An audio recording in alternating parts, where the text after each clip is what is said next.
மலரட்டும் மகிழ்வான வாழ்க்கை. ஏப்ரல் 24, 2023. ஒவ்வொரு நாளையும் நாம் சிறப்பாக வாழ்வது எப்படி என்பதை பற்றி இன்று சிந்திப்போமா? ஒவ்வொரு நாளும் கூட கண் விழிக்கும்போது இறைவனுடைய துணை மற்றும் இறைவனுடைய ஆசீர்வாதத்துடன் நாட்களை தொடங்குங்கள். நம்மளுடைய வாழ்க்கை பயனுள்ள வாழ்க்கையாக, மகிழ்ச்சி நிறைந்த வாழ்க்கையாக அமைந்து விடுகின்றது. ஆக நாளை தொடங்கும் பொழுது இறைவனுடைய துணை மற்றும் இறைவனுடைய ஆசையோடு நாம் தொடங்க வேண்டும். நாம் முழு நாளில் எதற்காகவும் கவலைப்பட வேண்டிய அவசியமும் இல்லை. ஏனெனில் நாளை என்ன நடக்கப் போகின்றது என்பது நமக்கு தெரியாது. இரண்டாவது, எது எப்பொழுது நடக்குமோ அப்பொழுது அது நடந்தே தீரும். மூன்றாவதாக, முக்காலமும் உணர்ந்த இறைவனுடைய வழிப்படி நாம் நடக்கும் பொழுது நமக்கு தீமை விளைவதற்கான வாய்ப்பே கிடையாது.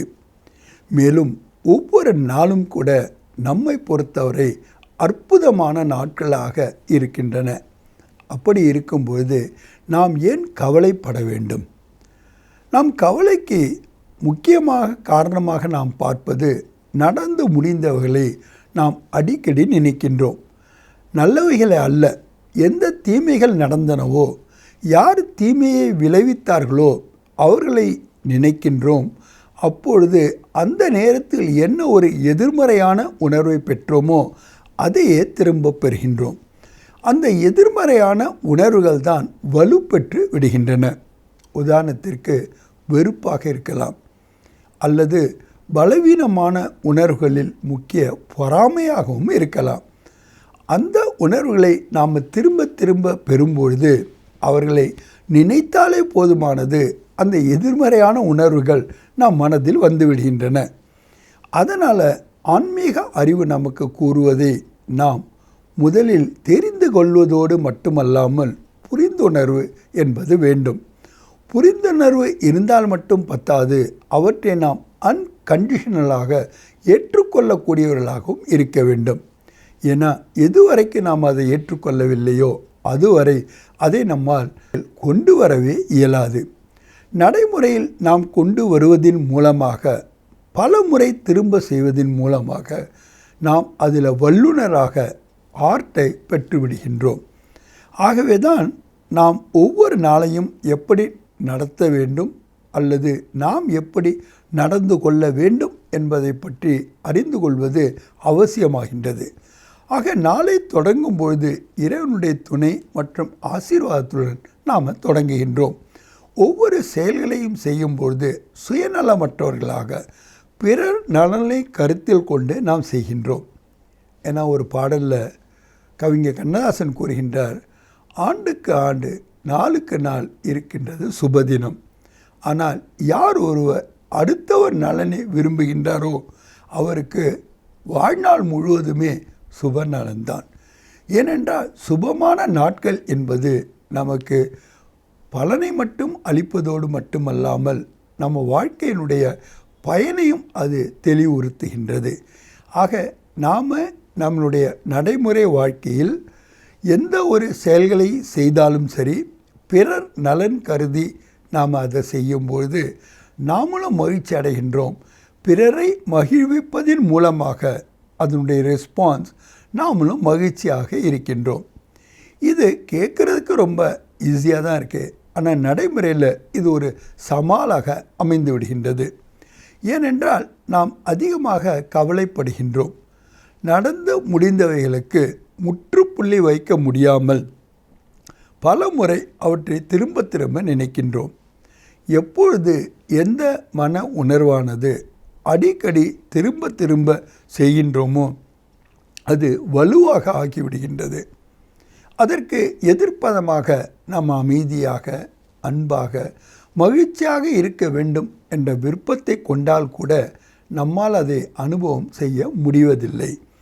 ஆகவே தான் நாள் முழுவதும் நாம் எந்த ஒரு கவலையுமின்றி இருக்கின்றோமா என்று பார்க்க வேண்டும். ஏனென்றால் எது எப்பொழுது நடக்க வேண்டுமோ அது கண்டிப்பாக நடந்தே தீரும். எது நம்மளுடைய கட்டுப்பாட்டில் இல்லையோ அதை பற்றி நாம் கவலைப்படக்கூடாது. நான் சொல்வதை இவர்கள் கேட்பதில்லை, என்னை இவர்கள் நன்றாக புரிந்து கொள்ளவில்லை, என்னுடன் வாழ்வதற்கான தகுதிகள் இவர்களிடம் இல்லை, இவர்கள் இப்படி மாறினால் நன்றாக இருக்கும், அப்படி நடந்து கொண்டால் நன்றாக இருக்கும், இவர்கள் நான் விரும்பும்படி வாழ்ந்தால் நன்றாக இருக்கும் என்று நினைப்பதெல்லாம் சாத்தியமல்ல. நாம் நமது வாழ்க்கையில் நமது மனவுணர்வுகளை நமது கட்டுப்பாட்டில் வைத்து கொள்ள முடியுமே தவிர நமது விருப்பத்திற்கு இணங்க நடக்க வைக்க என்பது இயலாத ஒரு காரியமாகும். எதை என்னால் அக்செப்ட் பண்ண முடியவில்லையோ அதை கூட நான் ரைஸ் அப் விடுபட்டவனாக இருந்து முயற்சி செய்ய வேண்டும்.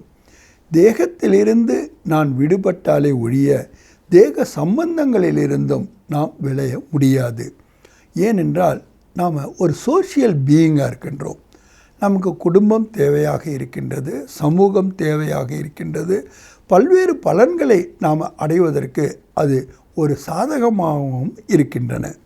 அதனால தான் இறைவன் கூறுகின்றார், நீங்கள் விடுபட்டவர்களாக இருங்கள், அதாவது சாட்சி நிலை இருப்பதற்கான பயிற்சியை செய்யுங்கள். இது ஒன்றும் பெரிய கஷ்டமான காரியம் இல்லை. நாம் எதை செய்து கொண்டிருந்தாலும் கூட செய்விப்பவன் யார், எதன் மூலமாக செய்விக்கின்றேன் என்ற ரெண்டுக்குமான வித்தியாசமான அனுபவத்தை பெற்றாலே போதுமானது. உதாரணமாக நான் பார்த்து கொண்டிருக்கின்றேன், இது நம்ம சாதாரணமாக நினைக்கக்கூடிய ஒன்று. நான் பேசிக்கொண்டு இருக்கின்றேன், இதுவும் சாதாரணமாக நாம் நினைவில் கொண்டு வருகின்றோம். ஆனால் ஆத்மாவாகிய நான் இந்த கண்கள் மூலமாக பார்த்து கொண்டிருக்கின்றேன், நான் செய்விப்பவனாக இருக்கின்றேன், இந்த இந்திரியங்கள் செய்பவனாக இருக்கின்றன. செய்விப்பவர் செய்பவர் இரண்டிற்குமான ஒரு வித்தியாசத்தை நான் அனுபவம் செய்யும் பொழுதுதான் விடுபட்ட நிலையின் அனுபவத்தை செய்ய முடிகின்றது. கேட்டுக்கொண்டிருக்கின்றோம், ஆனால் ஆத்மாவாகிய நான் இந்த காதுகள் மூலமாக கேட்டுக்கொண்டிருக்கின்றேன் என்ற அனுபவத்தை பெற்றாலே ஒழிய நம்மால் ஒரு முழுமையான ஆதிக்கத்தை அரசாட்சியை செய்ய முடியாது. ஆகவே தான் இறைவன் நமக்கு கூறுகின்றார், உங்களது ஒவ்வொரு நாளையும் நீங்கள் சிறப்பாக அமைத்து கொள்வது என்பது உங்கள் கைகளில்தான் இருக்கின்றன.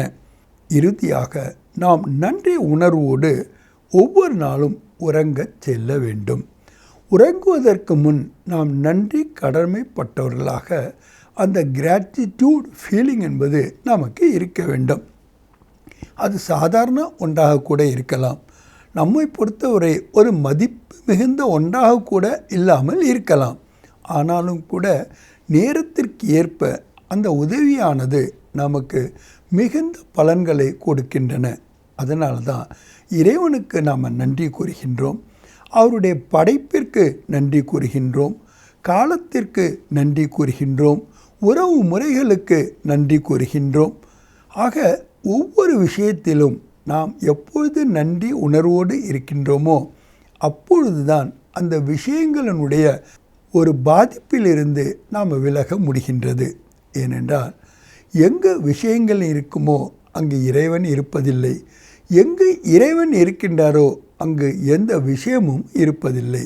ஆகவே தான் இறைவன் நமது வாழ்க்கையை சிறப்பாக வாழ்வதற்காக அதை எப்படி தொடங்க வேண்டும், எப்படி அதை நீங்கள் நடத்தி செல்ல வேண்டும், மேலும் எப்படி அது நிறைவுக்கு கொண்டு வர வேண்டும் என்று புரிந்து கொள்ள நமக்கு இறை ஞானத்தை அளித்து கொண்டிருக்கின்றார். எப்படி ஒரு கம்ப்யூட்டரில் நாம் எப்படி இன்புட் போடுறோமோ அது ப்ராசஸ் பண்ணி அதற்கேற்ப அவுட்புட்டை கொடுக்கின்றது. ஆக இன்புட் ரொம்ப முக்கியமானது. நமக்கு இன்புட் கொடுப்பது எல்லாம் நமது இந்திரியங்கள். அவைகளை இன்ஃபர்மேஷனாக பெறுகின்றன. நாம் தான் அவற்றை நாலேஜாகவும் விஸ்டமாகவும் மாற்றக்கூடியவர்களாக இருக்கின்றோம். இந்த அரிய திறன் நம்மிடம் இருக்கின்ற காரணத்தினால தான் நம்மளால் ஒவ்வொரு நிமிடமும் சரி, ஒவ்வொரு சூழலிலும் சரி நம்மால் மகிழ்ச்சியாக இருக்க முடிகின்றது. நல்லது தீ